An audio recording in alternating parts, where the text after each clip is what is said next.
Very recent and major development, Europe और Israel दोनों अब ये चाहते हैं कि दुनिया भर के जो हथियार हैं वो केवल और केवल इंडिया के अंदर बने। पहले आप लोगों ने देखा होगा कि रशिया ने ये बात कही थी कि वो अपने सारे हथियार को मेड इन इंडिया करना चाहता है।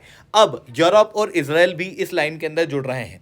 तो बात आती है कि भाई भारत के अंदर ऐसा क्या है कि दुनिया भर के देश अब भारत के अंदर अपनी प्रोडक्शन लाइन को शिफ्ट करना चाहते हैं, खास रूप से हथियार के लिए।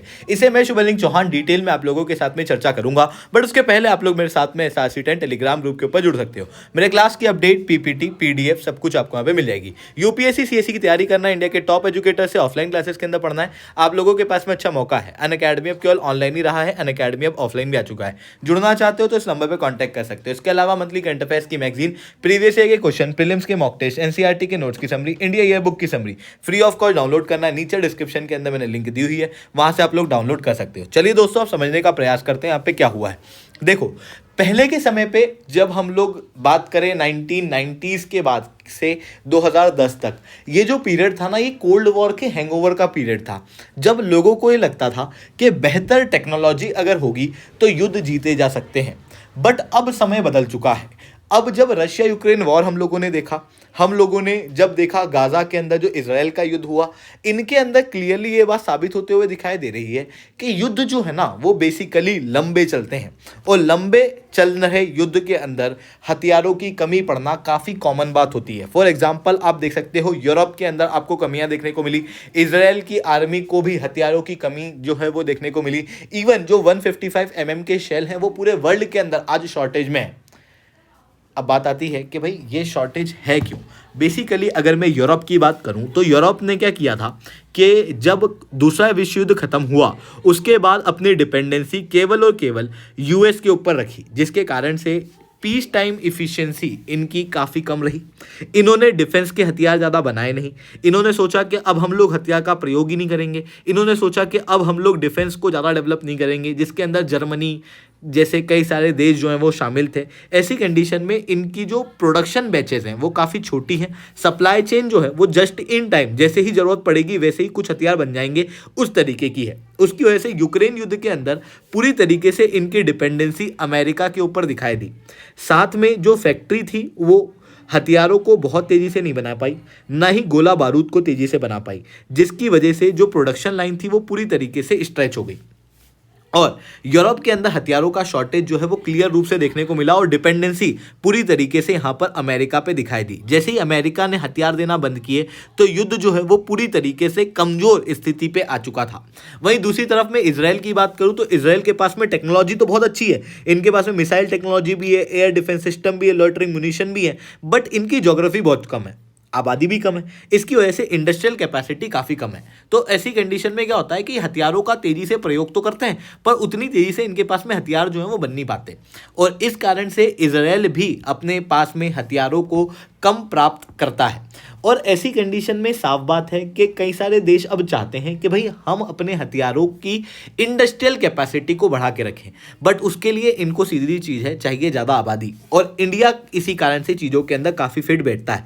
पहली बात तो इंडिया के पास में टेक्नोलॉजी अच्छी है। आज आप देख सकते हो डिफेंस की मैन्युफैक्चरिंग के अंदर इंडिया ग्लोबल लेवल के रिकॉर्ड तोड़ रहा है। हमारे पास में स्किल्ड और सेमी स्किल्ड दोनों ही प्रकार की वर्कफोर्स है, और प्राइवेट डिफेंस सिस्टम भी भारत के अंदर बना हुआ है। ऐसी कंडीशन में हथियारों को सरकार से बनवाने की ज़रूरत नहीं है, बल्कि प्राइवेट कंपनियों से भी भारत के अंदर बनवाया जा सकता है, ताकि भारत सरकार के ऊपर डिपेंडेंसी इनके हथियारों के लिए कम होगी। युद्ध के अंदर पॉलिटिसाइजेशन जो है वो चीज़ों का नहीं होगा, इसलिए ये इंडिया के ऊपर डिपेंडेंसी बढ़ा रहे हैं। दूसरी तरफ इंडिया जो है वो भारी मात्रा में हथियार बना सकता है, क्योंकि हमारे पास में स्केल ऑफ प्रोडक्शन भी ज़्यादा है, आबादी भी ज़्यादा है, कई सारी MSME सेक्टर के अंदर काम करती हैं। साथ में अगर आप देखोगे, रशिया हो, यूरोप हो या इसराइल हो, इन तीनों ही जगह से इंडिया जो है वो काफ़ी ज़्यादा दूर है। ऐसी कंडीशन में प्रोडक्शन इंडिया में होगा और सप्लाई यहाँ पर होगा, तो इससे बेनिफिट क्या होगा कि जो दुश्मन देश हैं जिनसे अगर युद्ध हो रहा है तो अगर मान लो रशिया का केस है, तो जो दुश्मन देश है यूक्रेन, वो आके इंडिया पे अटैक करने की कोशिश नहीं करेगा, जिसके कारण से प्रोडक्शन लाइन ज्योग्राफी के कारण काफ़ी ज़्यादा सुरक्षित रहेगी। इसी कारण से ये देश जो है वो इंडिया के ऊपर से अपनी डिपेंडेंसी को बढ़ाना चाह रहे हैं। बट अब इशू क्या आता है? इशू ये आता है कि भारत के अंदर अगर आप देखोगे तो हथियार तो हम बना रहे हैं, पर उन हथियारों के अप्रूवल में काफ़ी टाइम लगता है। हम case by case multiple layer clearance का प्रयोग यहाँ पर करते हैं, जिसके कारण से काफ़ी ज़्यादा इशू जो है वो यहाँ पर प्राप्त होते हैं। ऐसी कंडीशन में भारत को काफ़ी ज़्यादा अब आवश्यकता है कि इन चीज़ों को ठीक करें, क्योंकि इसकी वजह से दिक्कत क्या होगी कि अगर रशिया, यूरोप, इजराइल जैसे देश भारत के अंदर अगर हथियार बनाते हैं, तो पहली चीज़ तो अप्रूवल के अंदर सबसे बड़ी दिक्कत आएगी।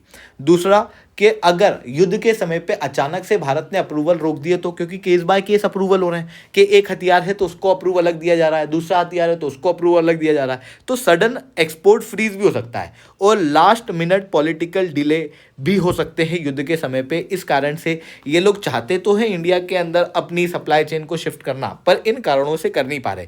इस कारण से नो आस्क पॉलिसी भारत को यहाँ पर चलानी चाहिए। नो आस्क पॉलिसी क्या होती है? बेसिकली पहले से ही देशों के बीच में आपस में डिस्कशन हो जाता है कि देखो हम लोग दोनों ही लाइक माइंडेड कंट्रीज़ हैं, मेरे को आप पे पूरा भरोसा है। फॉर एग्जांपल रशिया का केस ले लो, तो भारत जो है वो पहले ही अप्रूव करके रखेगा और जितने भी हथियार हैं उनको immediately without middle approval, case by case approval export किया जा सकता है।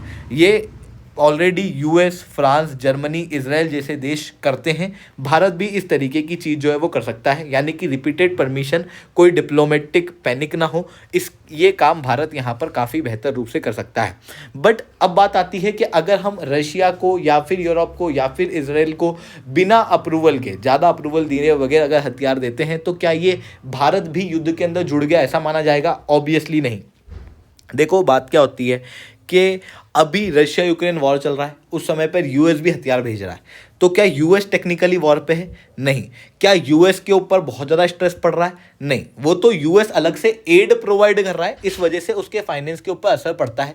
अदरवाइज उसकी जो डिफेंस इंडस्ट्री है वो काफ़ी तेज़ी से ग्रो करती है। जैसे ही हथियारों के एक्सपोर्ट की बात आती है, तो भारत भी उसी तरीके की चीज़ जो है वो यहाँ पर कर सकता है, जिसकी वजह से भारत को ग्लोबल लेवल की जो डिफेंस सप्लाई चेन है वो हमारे कंट्रोल में आ जाएगी। टेक्नोलॉजी ट्रांसफर और को डेवलपमेंट की वजह से भारत के खुद के भी इंडिजिनस हथियार और बेहतर रूप से बन पाएंगे।